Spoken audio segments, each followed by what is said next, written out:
feels like right now a lot of people are wanting to get started on YouTube, and I'm honestly all for it. I think more people should do it if that actually would be a good fit for them. And even though this isn't full-time work for me yet, I've been doing YouTube for over 2 years. And so if you know someone who wants to start YouTube, or you want to start YouTube yourself, here are a list of 11 different things that I love using. Someone who's looking to start YouTube would be really excited to get them as a present for any holiday, birthday, or whatever. And because I know a lot of people want to start YouTube because they think it might be easy and then realize it's a little bit more difficult, we're gonna break this into 2 sections between beginner and kind of intermediate people who want to start YouTube, just in case the new YouTuber in your life doesn't actually stick with it for the long term. So the first few will have multiple purposes no matter what they do with the rest of their life, hobby or business wise. But we'll definitely talk about some of the stuff that I've acquired along these past couple of years that I really love using all the time for YouTube, and I would have loved to have gotten as a gift. Where we're starting price wise might actually surprise you, and don't worry if you can't get this to someone as a gift. For someone who does like 15 videos a month and is doing 31 this month, pray for my sanity, I would recommend the first thing being the MacBook Air M1, which is only around $1,000 for the base model. And that's actually what I have right here. And I edit all my videos. It does super well for me. It doesn't have a lot of storage, but the new M1 chip that Apple put in everything is amazing. And so if you're looking for just a starter laptop for anything, I would recommend getting the MacBook Air because I'm exporting 4K files and this thing is handling it like nothing. I do plan on upgrading soon, but just for getting started, because this is the beginner portion, I would definitely get this. And that way, whatever they do in life, this will serve them really well because this is going to have a lot of longevity. But while I was actually looking for like links and everything for this video, I noticed that the link that I normally link to for Amazon for this MacBook is out of stock, and I don't know when they'll have it back. So I have that link down there just in case you want to use it if they do come back in stock, because that was the cheapest when it was in stock. But the second link under that is a tiny URL that just opens the Google search for MacBook Air M1. That way you can find the cheapest one if you do want to get it. The second idea is something that I personally have in digital form that I think is really good, and I haven't actually fully finished it. Probably be a better YouTuber if I did, but for someone getting started,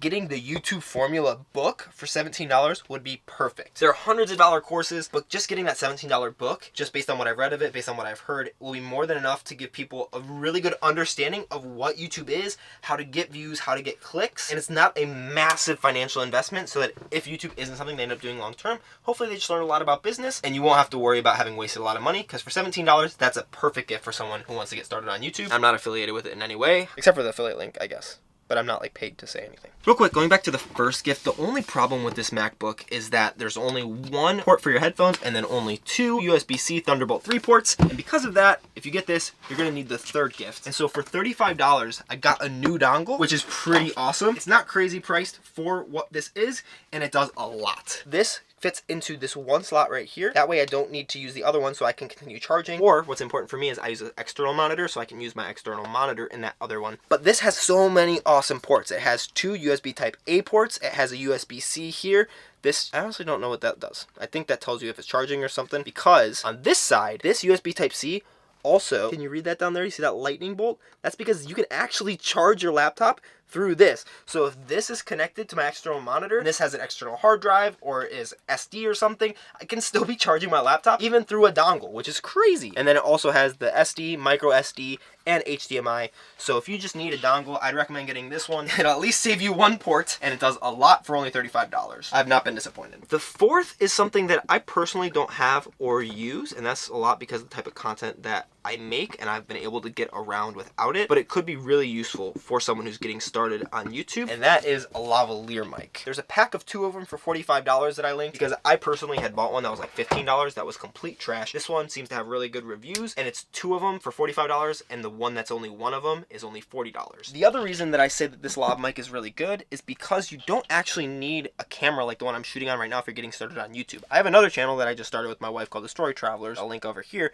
that everything so far has been shot on the iPhone. No, it doesn't look as good as this, but you don't need phenomenal looking footage to tell a good story, and that's really what you need to be doing to do well on YouTube. You don't need a crazy camera, you just need good content. But the microphone jack on this is different than the microphone jack on my phone. And so the lav mic set that I have actually has both of the cables that you would need for that, except for the dongle to attach to the iPhone, because everything Apple needs a bunch of dongles. Now we're going to be getting into much more of the actual YouTuber side of things, maybe a little bit more intermediate or very serious about it, has a plan going in, isn't just going to flake out, or maybe got a bunch of money and you want to ball out and show them some love. These are the things that I would get for that person. So the first in the intermediate kind of category and the 5th thing overall is a mirrorless camera. If you don't know anything about cameras, essentially it's just a type of camera that does video as well as photos. It's different than a DSLR, which you've probably heard of before. But the three that I would potentially recommend to a beginner are the Canon M50, which is the one that I'm shooting on right now. And I really like it. It does a really good job overall. It has interchangeable lenses right over here. You can plug in microphones like you see. It has a flip out LCD screen. And that's what all of these do except for one of them with the interchangeable lenses. You have manual as well as auto modes, and it helps the footage to look a lot better. I have the older version. The Mark II is available as well, but it's a little more expensive, and I honestly don't think there's a lot of big upgrades in it. The second option is the Sony ZV-1. This is really nice, and I'll show you on Amazon. It's also the cheapest. Right now it's only $650, whereas the kit for the one that I'm shooting on right now is about $750. This one does not have interchangeable lenses. I found the best deal, which is the same price as the normal one, which also comes with a little over-shoulder bag as well as an SD card if you want to buy it through this link. But this is a camera that just came out this year that's really, really nice for vlogging specifically, and it's nice, small, and compact with a pretty decent zoom. It can go pretty far, a lot farther than this can go. Like, you'd be like up my nostril right now if we were on that camera. And then the last camera is the Sony ZV-E10, which is pretty much the competitor for the M50, except it's a little bit nicer. The 4K is a lot better than this one is. It's a newer camera. It is a little bit more expensive, not by a ton. The kit on this camera is about $20 or $30 cheaper than just the camera for the other one, but it also does have interchangeable lenses and you can plug in microphones. If you get a nice camera though, you're gonna need a good microphone, and you probably can't hear me very well because I took the microphone off the top of the camera to show you what it is. This is a shotgun microphone, and I also have another one which I would recommend until I actually started looking into it more today. Specifically for someone who just needs to upgrade their audio, because upgrading audio is much more important than upgrading video, because you can watch a video that has poor video quality, but you can't watch a video that has poor audio quality. I have this, which is the Rode Video Mic Me L. I'm going to take off the wind puff real quick. Underneath it is just a shotgun microphone, and what's really nice about it is it plugs directly into your iPhone. So that goes directly into the phone, which I used for a little bit until I upgraded to this camera. The one sucky thing is you can't use it with a case. So I have to take my case off real quick, and then I can finally plug it into the phone, and then I can use it on the phone. The problem is when I was looking for this, I think I bought it for like $60 or $70. The price might have gone up. They might have gone out of stock and stopped making them. Because I think I found a better solution than this, which right now is $80. And we'll get to this little boy in a second. So instead of spending $80 on this one guy right here, what you can do is buy these three things. You can buy this Rode Video Micro, which right now is $55, which is the same thing as this, except it plugs into a normal camera instead of your iPhone. So to fix that, you need an adapter. Right here, I put extension cord. It's actually an adapter for $10 that'll allow this to plug into your phone. You don't need this if you have a camera. And then the phone case with a hot shoe, which is the thing that sits on top of the camera, which allows the microphone to tighten down. And so those three things together are the same price. And then I realized if you're going to do this, you probably shouldn't get this microphone. Spend the extra $13, because it's on sale right now, from $90, and get the microphone that I have, which is the Deity D4 Duo. But here's the reason I would say to get this microphone instead, especially if you're doing more vlog style content. I'm going to take these windshields off real quick. There's actually two different microphones. Right now on the top here, you can see that I have that flip to the back. I'll always process this audio. Right now I'm not going to process the audio, and you'll only hear it, I think, in your left ear. Now, you're only going to hear it in your right ear. You're going to hear a little bit in either side, but it's going to be much louder in one side versus the other. What I really like about this microphone, especially when I do my content, going out, showing you stuff, I try not to do a lot of screen recordings. I try to show the screen instead. So I can talk like this. I'm on the camera, and then when I turn the camera around to show the screen, now I'm just talking to the back of the microphone, and nothing really changes. You can't really tell. There's a little bit of a difference in quality, but doesn't go down nearly as much as if I didn't have this like it. The great thing too is you could actually plug in another microphone and record in the second channel through that microphone instead of the back. And if you don't want to have to not process the audio, right now you're not hearing the processed audio, you can just change this,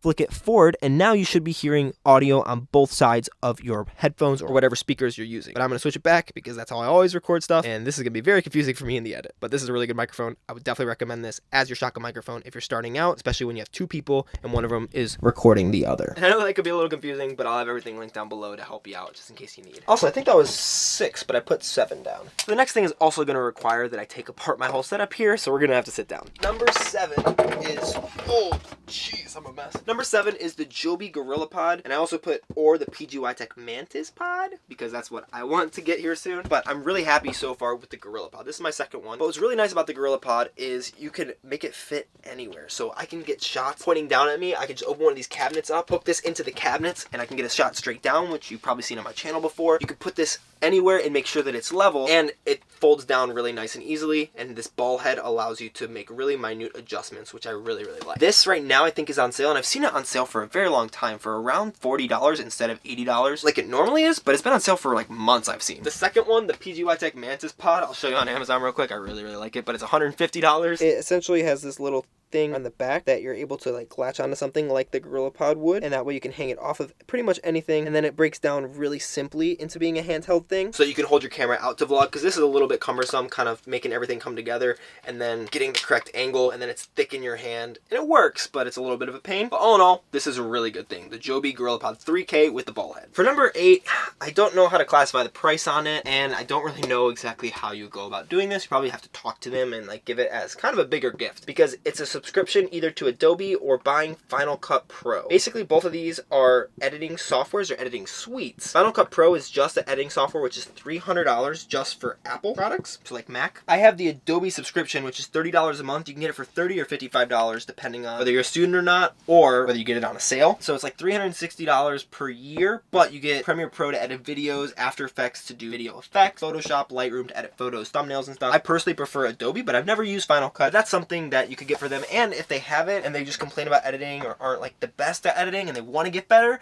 you could also potentially buy them a course on how to do it. There's also a lot of really good free content online, but I'm sure a course or even something like Skillshare for a couple of months would be really good to get them to be at the place where they want to be, because there's always something that you can improve, and I can do that as well. Okay, next up we're going to move on to stuff that's actually inside my camera bag for the most part. The ninth thing is SD cards, which I have priced here at $13 to $46 depending on how many and what type you want to get. You can get them for way more expensive, but I'm going to let you know the ones that I use as someone who produces a decent amount of videos and how much I think I need. What I'm recording on right now is a 64 gigabyte SD card, and I personally don't like to delete anything off of my SD cards until after I already have it uploaded to YouTube. So I like to have a lot of redundancy, because I'll have it edited on my computer, I'll have it on a backup drive, which we'll get to in a second, as well as in the SD card, just in case I lose footage on some. I have a bunch of these little plastic cases, and I have a 64 gigabyte SD card here, and this is the type of SD card I use. I've only seen them at Walmart. I haven't seen them honestly anywhere else, but the ones that I have linked down on Amazon are pretty comparable. They're actually a little bit nicer than this one is,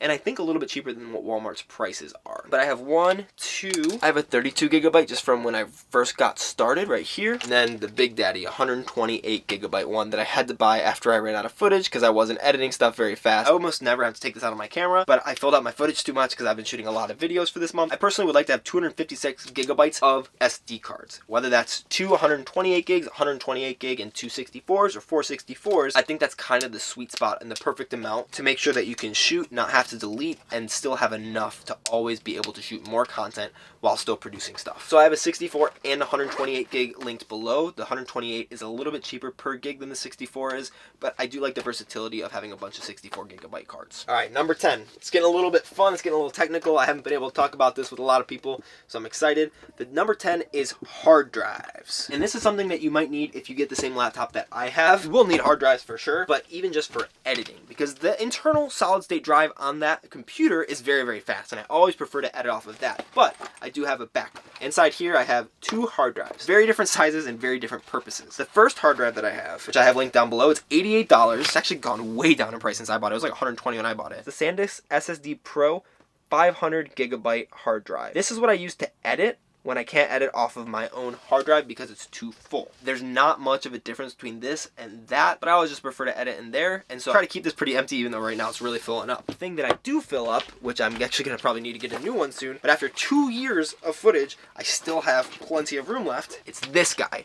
It's a rugged, lacy hard drive. This is 5 terabytes, and both of these, as you can tell, they can go through a little bit of a beating. I wouldn't put it through much of one, obviously on purpose, but I have about 3.5 terabytes worth of storage in here right now, and that's just all my past videos. This one is a little bit more expensive. It's $160, but if there's one that I think that you would need, it would be that one. The only caveat to that is if you have a really slow computer, I would get the other one because it'd be faster to edit off of that than it would to be off of the hard drive of your slow computer. Number 10 is probably my favorite thing. I use this every single day, and it's made my life so much easier and faster. Sorry, it's actually number 11. If you've noticed, as we've gotten into the more like intermediate stuff, not just beginner, it's gotten a little bit pricier, except for the laptop. It's the MX Keys and MX Master 3 keyboard and mouse. These things right here, they're $100 each, but they have saved me hundreds of hours probably by now editing. This personally is just a little bit more comfortable of a keyboard than that keyboard, and I really like having a number pad that's raised really nicely. It can pair up to 3 devices, so if you have multiple computers, you could pair multiple computers and then switch between the different computers. That's the same thing for the mouse as well. It can pair up to 3 devices and you can switch between them. The mouse is also awesome because it has a ton of different buttons and functions. It has scroll wheels on the side as well as on the top, and what's really nice about the scroll wheel on the top is that it has infinite spin, so it's just going to keep spinning. It's still spinning, still spinning, still spinning, still spinning. Still spinning. Dude. Okay, I had to stop it. It's just going to keep spinning. It spins all the time, which is really fun. But you click this button, and now it won't. The charge lasts a very, very long time, and it charges super fast. So for $100, honestly, if someone is slow at editing and they want to get faster, these are the way to do it. There's just buttons everywhere. There's a button that I programmed here to copy paste my edit settings. I programmed these buttons to be different keys on my keyboard, specifically only in Premiere Pro. It's amazing what you can do with these things. I would definitely get them if someone is struggling editing, or you're decent at editing, you just want to get faster. These things have made me lightning fast. I hope that gives you some really good ideas for the YouTuber or new YouTuber in your life, or maybe just for you if you want to do it. And if you will be buying off Amazon, clicking through my links would mean a lot to me and really help out the channel. If your YouTuber friend magically happens to be a reseller too, or you know a reseller, yesterday's video was all about gift ideas for resellers. But if you're more interested in YouTube, this video is about how much money I made on YouTube. Otherwise, subscribe for tomorrow's video, and I will see you tomorrow.